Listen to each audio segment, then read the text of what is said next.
individuals don't show up for help identifying themselves as victims. They hardly ever are using that word, and more often are questioning the things that they've experienced. They're trying to make sense of what their experience has been, and oftentimes struggling, because what they are experiencing and having a hard time with is often the behavior of the person who's abusing them, and not necessarily that person. And so what they want to stop, or what they want to change, is the behavior. They want the abuse to stop. They don't necessarily want the abusive person to go away and no longer be in their lives. We grew up in the same neighborhood. Our families knew each other, and then years later, we reconnected on Facebook. One day we spoke online for a couple of hours, and he decided, he was living in the city and I was living upstate, and he decided to come up for a dinner date. That dinner date lasted the whole weekend, and things just progressed fast after that. Within a few weeks of dating, I noticed he had a really angry side, and he would become like a Jekyll and Hyde. He always said we're going to be together forever, and that he loved me, and he loves nobody else. He has no eyes for anybody else. And when he did the Jekyll and Hyde, I actually wanted to fix him and rescue him. Well, 6 months before we separated, there was an incident. He got infuriated, and he put his hands around my neck and strangled me. He was verbally abusive, mentally, emotionally, and now he was phically abusive. And I knew deep down in my heart that this wasn't good. As much as I wanted that fairy tale, it started getting ugly. I had to look up the signs of abuse because I didn't know what was going on. I was so confused. I didn't know I was being abused. A week after that happened, I decided to go to therapy. And when I went to the therapist, we talked about what happened, and I made a decision to go back into recovery with alcoholism. My head started getting clearer. I started seeing things. And I would even sit with him and know that, we'd watch a movie together, and I knew it wasn't gonna last much longer. Like, I would just enjoy, the good times. I continued to work on my addictions and my codependency. And I knew I deserved much more than an abusive marriage. 6 months after he strangled me, he left for 5 days. And I had to make up my mind, am I gonna let him back? And I told him, if you leave, I'm gonna pack your bags and it's over. And I did, and I had to stick to my word. I had to get an order of protection because he started harassing me and he was threatening me. When I went to court, the court clerk told me about safe homes and said to call and they'll be able to help you. And I did. They were amazing right from the beginning. It's gonna be over 2 years already since we separated. And I'll be sober almost 3 years, the beginning of January, so I've come a long way. And it's been a bumpy road. It's a roller coaster. You hit a few bumps and you smooth them out. You hit a few more bumps, maybe some boulders, it's like, God thinks I'm really strong. But you get through them. You get through them, and you're not alone. I'm not alone. I don't feel alone at all. Even when I'm alone, I'm learning to like the person I'm with alone, and that's me. And it's, self-discovery, self-love. Any addiction is for life, and you got to constantly work on it. And not only did I give up abusive men, I gave up alcohol, I gave up cigarettes, I gave up unhealthy foods. So it became like a domino effect. you know, healthy. So now I'm addicted to healthy, and thanks to Safe Homes, like they've been part of my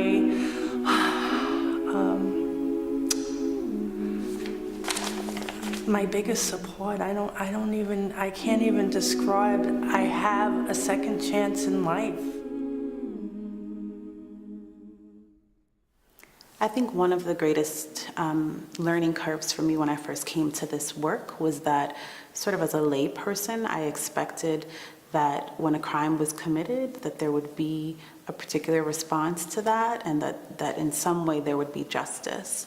And while we do see the system operate in that way, what I learned is that it doesn't always operate in that way for victims of domestic violence. Alexis was a gift.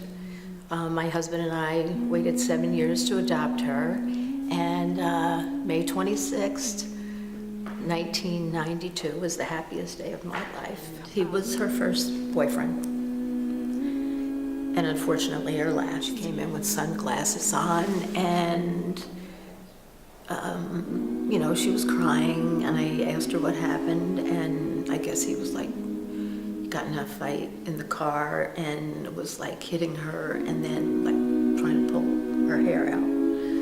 And so we tried to, I said, you're gonna go to Safe Homes and we're gonna call right now. And she goes, no, I'm not going. So then I said, okay, you're gonna get away from him. You don't walk away from someone like that, you run away. She ended up going back to him because she said, oh, well, it only happened when he drank. All of a sudden, I get 4 policemen from the city of Newburgh with their vests on coming in. And they said they were doing a welfare check. I started calling everybody I knew, and then I ran to ask her to her friend's house. And I said, you know, can you call Alexis and have everybody call her? And then I kept calling Alexis on the phone. Just tell her, please call me. I just kept calling her. Call me. And then about 1:45, the police came back and told me she was dead. Alexis was adopted. So when we were in Bolivia, you know, we got her when she was 52 days old, so it was not like I saw her when she was born.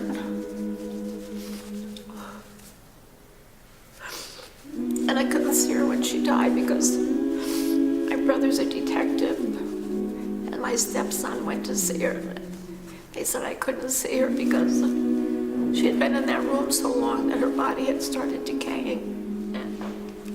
Domestic violence is pervasive. It's here, it's going to be here forever. And he grew up in a home with domestic violence. And the chain of violence was not broken. And my child is the end result of what his father started. Don't remember exactly when, but I just remember Safe Homes was there from, like, I think the night of the wake. All of a sudden, I mean, there were flyers there talking about Alexis and, you know, if you're in trouble and everything. And then I just know you guys have always been there.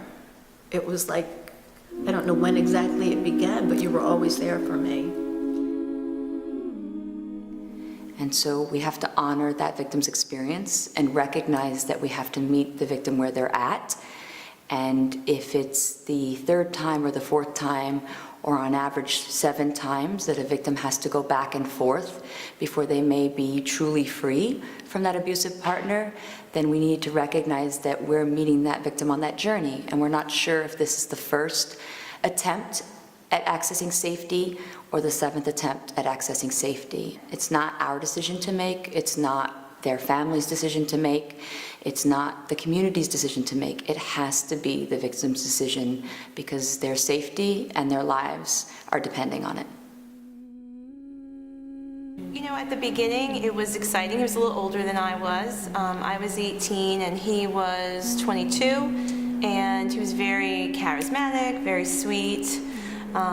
had a car, took me out for dinner, you know, so very romantic in the beginning. Once we started living together, again, I'm 18 at the time, I saw a change in him very quickly. There were always a lot of promises about how he would change.